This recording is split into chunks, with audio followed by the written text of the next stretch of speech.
Certainly a significant portion of the trade that Russell Sturgis was in was opium. I do not pretend to justify the prosecution of the opium trade from a moral and philanthropic point of view, but as a merchant I insist that it is a fair, honorable, and legitimate trade.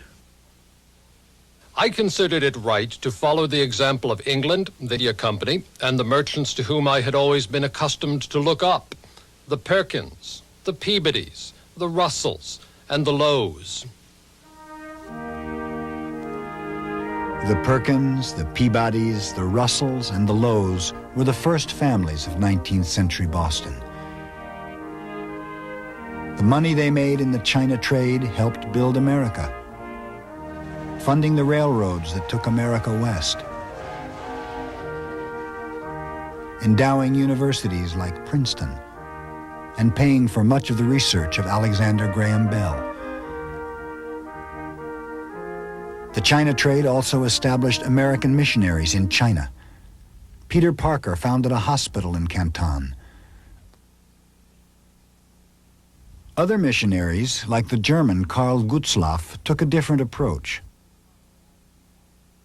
Gutzlaff served as a guide and interpreter on the Scottish opium boats of the Jardine Matheson Company. Oh, Gutzlaff, he must have been a very interesting character. He was a loner. He was ambitious. I don't doubt his Christian convictions, but he was interpreter for merchants, and he would help distribute Bibles off one side of the ship while opium went off the other side. Gutzlaff's employers were James Matheson, a Scottish financier, and William Jardine, a ship surgeon.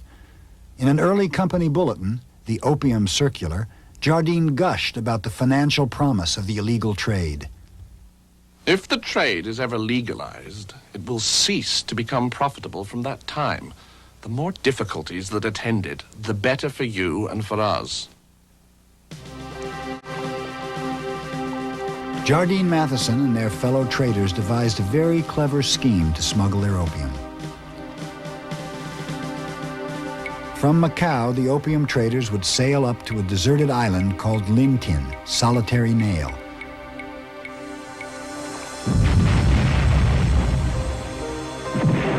At Lintin, protected by gunboats, the opium was transferred into storage ships, where it waited like groceries on a shelf for customers from Canton to claim it. On decks, choking with balls of opium and silver, Chinese middlemen bought their drugs. They smuggled them back to shore in boats called fast crabs or scrambling dragons. For the foreign merchants, there was almost no risk involved. Sales were pleasantness and remittances were peace. Transactions seemed to partake of the nature of the drug. They imparted a soothing frame of mind and no bad debts. We are not smugglers, gentlemen. It is the Chinese government. It is the Chinese officers who smuggle and connive at and encourage smuggling, not we. Whoever was responsible, there was no denying the effects, as Edward Delano discovered years later in an opium den he visited in Singapore. One man was prostrate under its effects, pale, cadaverous, and death-like in appearance. He was quite insensible to touch, for when I took his pipe from his hands, he offered no resistance, though his eyes tried to follow me. By 1835, over 2 million Chinese were addicted to opium. The lower classes took to it because they found it stimulating and kept them at work longer than the undernourished people could have coped with the kind of workloads they had. So opium sort of eased their pain. The upper classes were greatly affected by it in a way very much like today. It's the middle class and above, the people who had the money, the young, bright children of such families were the ones that took to it, and they destroyed the basis of that already rather thin literati class that provide the ruling elites of China. The emperor's court was extremely worried. But what do?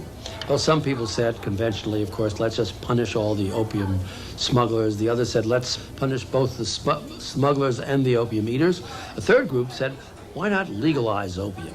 In fact, the solutions they suggested were strikingly similar to the solutions proffered to solve the drug problem in the United States a century later. In this film, produced in 1959, the Communist government of China told its version of the Opium War. 倾销鸦片，毒害了千千万万的中国人民。到1838年，仅广州一地就输入了4万多箱鸦片，抢走了3000多万两银子，中国的经济濒于破产了。这是中国人民不能容忍的。 The hero of this film is an incorruptible official named Lin Zexu. 林则徐，我派你为钦差大臣。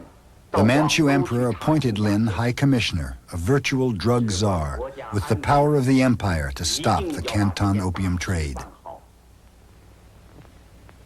臣领旨谢恩。